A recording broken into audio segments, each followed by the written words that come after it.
Hello दोस्तों, नमस्कार। स्वागत है आप सभी का आपके अपने यूट्यूब चैनल टेक्निकल हेल्प गुरु में। दोस्तों, आज हम जो यहाँ पर पढ़ने वाले हैं, इस वीडियो में हम सीखने वाले हैं, वो है हमारे पास में एसी मशीन। देखिए, डीसी मशीन की सारी टेस्टिंग, कंस्ट्रक्शन, इंटरनल कंस्ट्रक्शन सभी मैंने पिछले वीडियो में बता दिया है। यदि मेरा आपने पिछला वीडियो नहीं देखा है तो डीसी मशीन से संबंधित वीडियो देखने के लिए डिस्क्रिप्शन जो बॉक्स है उसमें मैं लिंक प्रोवाइड करवा दूंगा, वहां से आप देख सकते हैं। ठीक है, अब आज हम बात करेंगे एसी मशीन के बारे में। तो इसको तो मैं एक बार साइड कर देता हूं। अब देखेंगे हम स्पेशली एसी मशीन के बारे में। तो ये मैंने ली है 3 फेज इंडक्शन मोटर। ठीक है, 3 फेज इंडक्शन मोटर में भाग कौन कौन से होते हैं, इसके पार्ट्स कौन कौन से होते हैं, सबसे पहले उसको समझ लेते हैं। तो आप देखते ही कैसे पहचानोगे, सबसे पहले एसी मशीन की पहचान कैसे करोगे उस चीज को समझो। तो देखिए, इसमें क्या होता है, जो कूलिंग फैन होता है वो इस साइड में होता है। ठीक है, फ्रंट साइड में इसमें नहीं होता है, बैक साइड में ही होता है। ठीक है, तो आप इस साइड में देखेंगे तो कूलिंग फैन एक होगा। ठीक है, इधर शाफ्ट होएगी और यहाँ पर इसमें जो है इस तरीके से ये धारियां बनी होगी। तो यही पहचान होती है किसकी, ठीक है।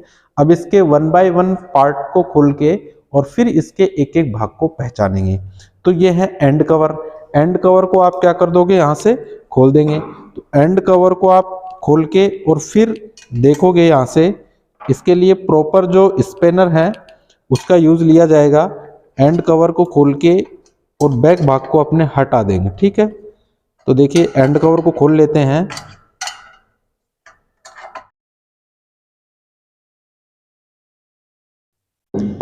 अब आप देखते हैं जैसे ही ये एंड कवर खोलते हैं तो यहाँ से ये जो पार्ट है इसका, ये है कूलिंग फैन। जब मोटर चलती है तो इनका कार्य क्या है, अंदर जो वाइंडिंग में हीट उत्पन्न होती है उसको ठंडा करना, ताकि मोटर क्या है, ठंडी रहे, अधिक गर्म नहीं हो, जिससे कि इसकी एफिशिएंसी है, इसकी दक्षता है, वो अच्छी बनी रहे। अब इसको हमने जैसे ही खोल देंगे कूलिंग फैन को, तो ये साफ्ट बच जाती है, जो कि बियरिंग के द्वारा मूवेबल रहती है, घूमने वाली बनी रहती है। तो अब इसके इस पार्ट को भी हम खोल लेते हैं।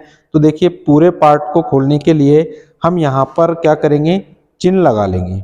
सबसे पहले क्या करेंगे, चिन्ह लगा लेंगे। जहाँ से है तो 1 नंबर दे दिया, यहाँ पे जैसे 2 नंबर दे दिया, और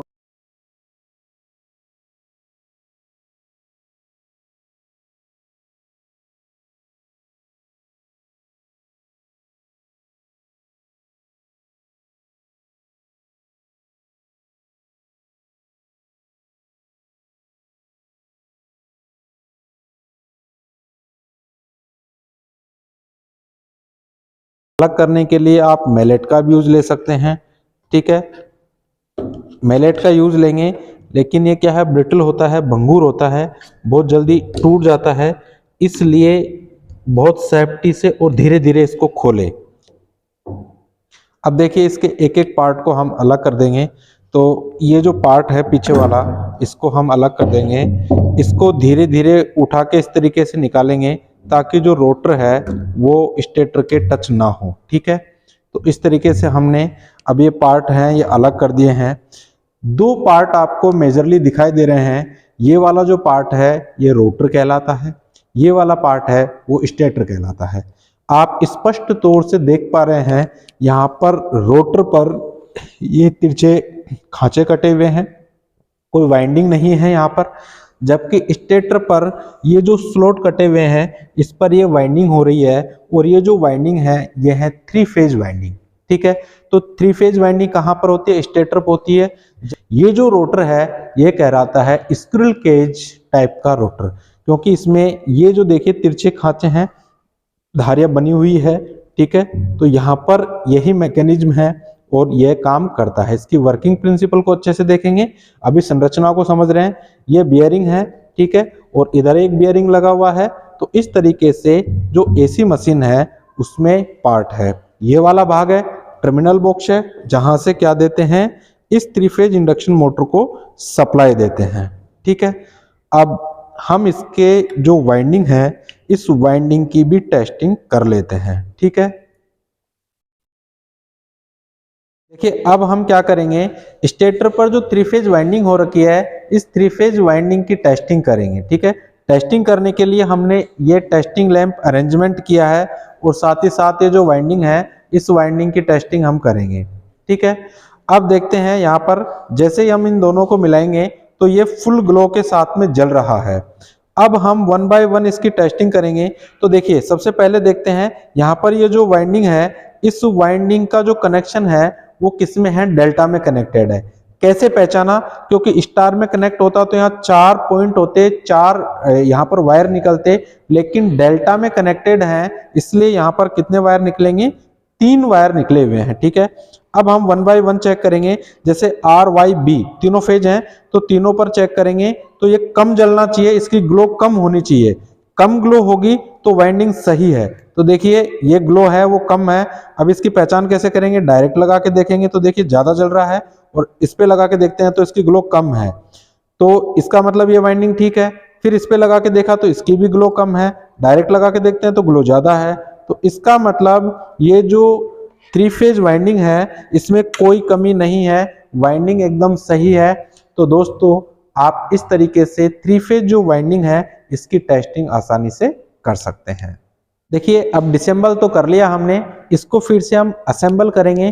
तो जिस तरीके से स्टेप बाय स्टेप डिसेंबल किया है उसी तरीके से स्टेप बाय स्टेप इसको फिर से असेंबल करते हैं। ठीक है, तो 1 बाय 1 देख लेते हैं।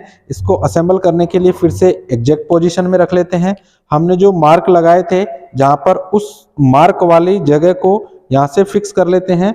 तो देखिए मार्क वाली जगह आ जाएगी और यहाँ पर बिना इसको टच किए, बिल्कुल टच नहीं होने देंगे, और टच किए बिना इसको यहाँ पर ले लेंगे। और देखिए ये जो मार्क किए थे वो बिल्कुल मिल जाने चाहिए आपस में, तो मिल गए हैं। साथ ही साथ ये वाली जो है इसको भी हमने मार्क लगाए थे, वो वाली जगह है वो ये आ जाने चाहिए। ठीक है, तो अब इसको हम इस तरीके से असेंबल कर देंगे।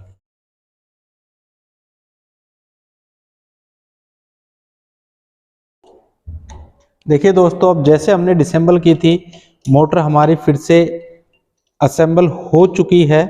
ठीक है, अब इसका कूलिंग फैन है, केवल वो लगाना रह गया है।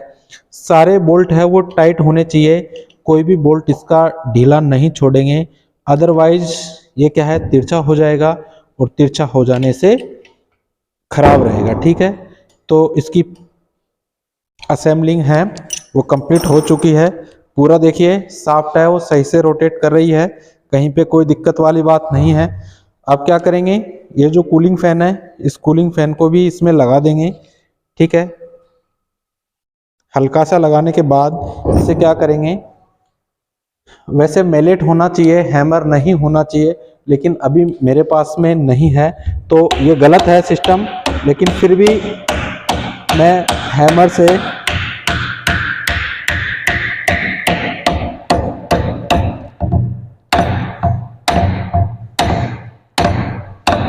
देखिए ये इसका कूलिंग फैन है वो भी इंस्टॉल हो चुका है। अब इसका जो एंड कवर है केवल ये लगाना है, इसको लगा देंगे और टर्मिनल बॉक्स है इसको कस देंगे। तो दोस्तों ये तो हो गया इसका डिसेंबल पार्ट्स की पहचान करना और फिर से असेंबल करना। ठीक है, आई होप आपको ये समझ में आ गया होगा। आज के इस वीडियो में हमने देखा है 3 फेज जो इंडक्शन मोटर होती है उसके कौन कौन से पार्ट्स होते हैं और किस तरीके से टेस्टिंग करते हैं वाइंडिंग की। उम्मीद करता हूं दोस्तों समझ में आया होगा, बहुत हेल्पफुल भी आपके लिए, बहुत मेहनत करनी पड़ती है। तो आपसे रिक्वेस्ट है कि चैनल को सब्सक्राइब करें, वीडियो लिंक को दोस्तों के साथ शेयर करना ना भूलें। मिलते हैं अगली वीडियो में, तब तक के लिए नमस्कार।